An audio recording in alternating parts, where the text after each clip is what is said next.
아침마다 새롭고 늘 새로우니 주의 성실이 큼이라. 성실하신 주님. 오늘의 말씀은 출애굽기 32장 9절로 14절 그리고 32절 말씀입니다. 여호와께서 또 모세에게 이르시되 내가 이 백성을 보니 목이 뻣뻣한 백성이로다. 그런즉 내가 하는 대로 두라. 내가 그들에게 진노하여 그들을 진멸하고 너를 큰 나라가 되게 하리라. 모세가 그의 하나님 여호와께 구하여 이르되 여호와여 어찌하여 그 큰 권능과 강한 손으로 애굽 땅에서 인도하여 내신 주의 백성에게 진노하시나이까. 어찌하여 애굽 사람들이 이르기를 여호와가 자기의 백성을 산에서 죽이고 지면에서 진멸하려는 악한 의도로 인도해 내었다고 말하게 하시려 하나이까. 주의 맹렬한 노를 그치시고 뜻을 돌이키사 주의 백성에게 이 화를 내리지 마옵소서. 주의 종 아브라함과 이삭과 이스라엘을 기억하소서. 주께서 그들을 위하여 주를 가리켜 맹세하여 이르시기를 내가 너희의 자손을 하늘의 별처럼 많게 하고 내가 허락한 이 온 땅을 너희의 자손에게 주어 영원한 기업이 되게 하리라 하셨나이다. 여호와께서 뜻을 돌이키사 말씀하신 화를 그 백성에게 내리지 아니하시니라. 32절. 그러나 이제 그들의 죄를 사하시옵소서. 그렇지 아니하시오면 원하건대 주께서 기록하신 책에서 내 이름을 지워버려 주옵소서. 아멘. 좋은 아침입니다. 사랑하는 여러분, 이제 또 한 주간이 시작되었습니다.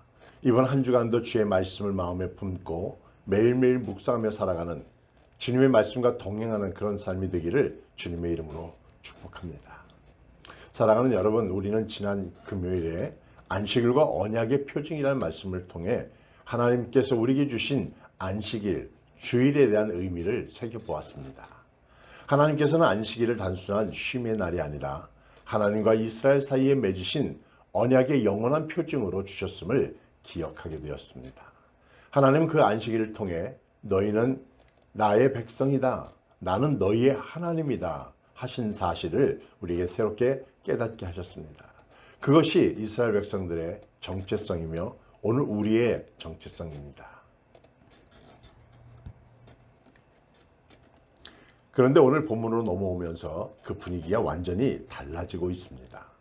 언약을 체결한 지 불과 며칠이 되지 않았습니다. 그러나 백성들은 하나님을 배반하고 금송아지를 만들어 섬기는 자리에 서게 되었죠.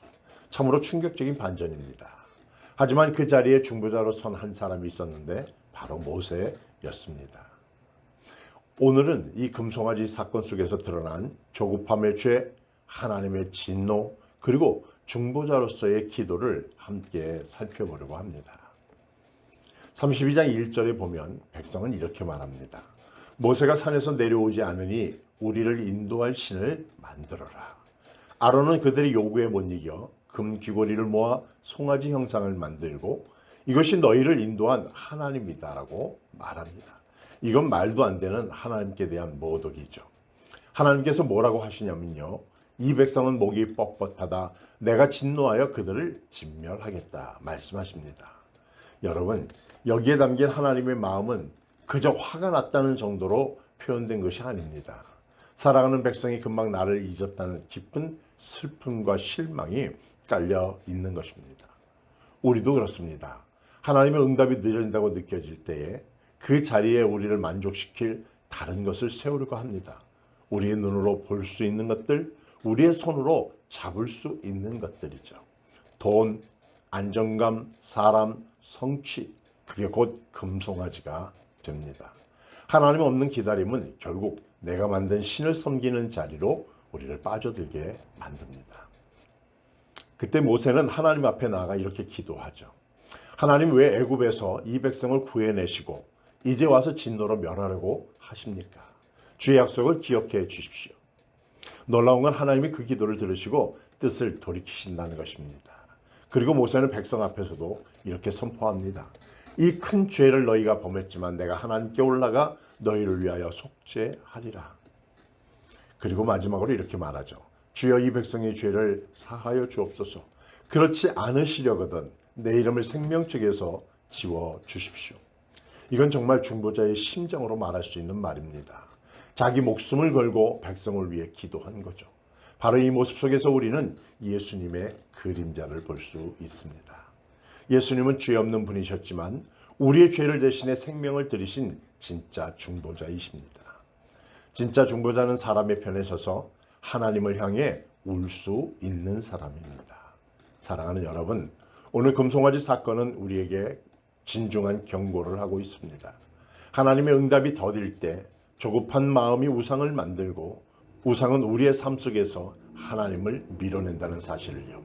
하지만 그 무너진 가운데 하나님은 중보자를 통해 다시 기회를 주셨습니다. 모세가 백성을 대신해 기도했고 예수님은 우리를 대신해 십자가를 지셨습니다. 그러니 우리가 오늘 할 수 있는 가장 중요한 일은 우리도 누군가의 중보자가 되는 것입니다. 가정에서, 교회에서, 그리고 공동체 안에서 서로를 위해 하나님 앞에 나아가 기도하는 사람이 되는 것입니다. 사랑하는 여러분, 오늘도 예수님의 중보하심을 기억하면서 우리는 더 이상 금송아지를 바라보는 사람들이 아니라 하나님을 끝까지 신뢰하고 붙드는 사람으로서 또 누군가를 중보하며 살아가는 그런 삶을 살아가시기를, 그런 하루가 되시기를 주님의 이름으로 축복합니다. 오늘 하루도 하나님 말씀을 마음에 새기며 아래와 같이 기도하며 승리하는 삶 사세요. 하나님, 조급한 마음이 우상이 되지 않도록 늘 주님을 기다리게 하옵소서. 예수님의 중보를 기억하며 감사와 회개의 마음으로 살아가게 하옵소서. 나도 누군가를 위하여 기도하는 중보자의 삶을 살게 하옵소서. 예수님의 이름으로 기도하옵나이다. 아멘. 성실하신 주님